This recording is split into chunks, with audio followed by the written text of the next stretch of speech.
Hi, this is Alan Flores, the lead designer of Guitar Hero Metallica. I'm here to talk a little bit about the story and how it's a little bit different than Guitar Hero Aerosmith. In Guitar Hero Aerosmith, the game was sort of a chronological, from the beginning of the band to their career today. Metallica wanted to do something a little bit different. They wanted to be a little bit more based on from their fans' perspective. You go to see Metallica play, you see them play for 2 songs, you actually play as the band, and then you get so inspired, you go to create your own band. And that's where the story starts. Yeah, let's see.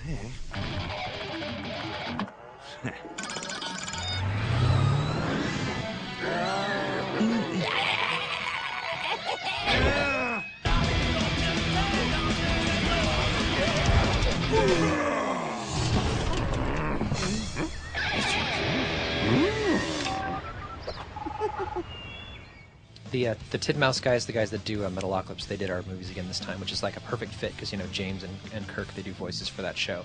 But your band and that band that you see in the movie, they're called the Posers. You have a little bit of back and forth along the way as you try and play with Metallica.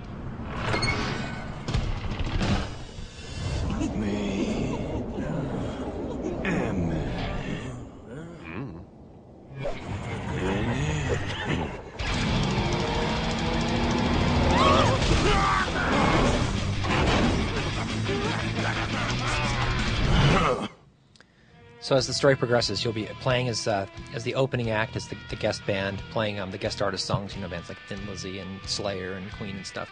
And then when you play Metallica, you're playing as the band.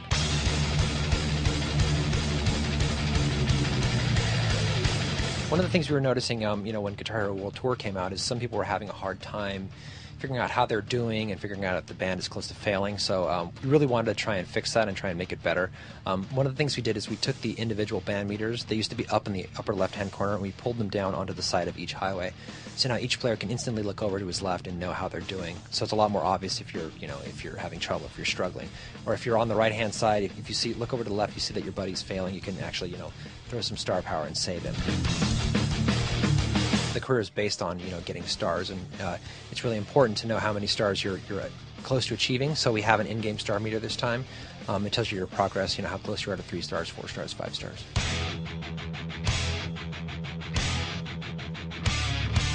I want to talk about a feature in the game that we have that's called Drum Over, something new we added. Basically what it does is it turns off the drum note track, and it gives you the opportunity to play the entire song like it's a drum fill, but it uses the sounds of the drums that are actually in the song. We turn the score off. It's one of those things that's basically just a really fun feature for you to get in there and just play and just bang away and have a great time and make some noise. And if you want to play it with your friends also, you can turn on Drum Over, and then you can go into band mode, and it'll turn off the drum note track, and you can play your own beat with your friends. And that's what we're calling Drum Over, and it's a part of Guitar Hero Metallica, which is coming out at the end of March.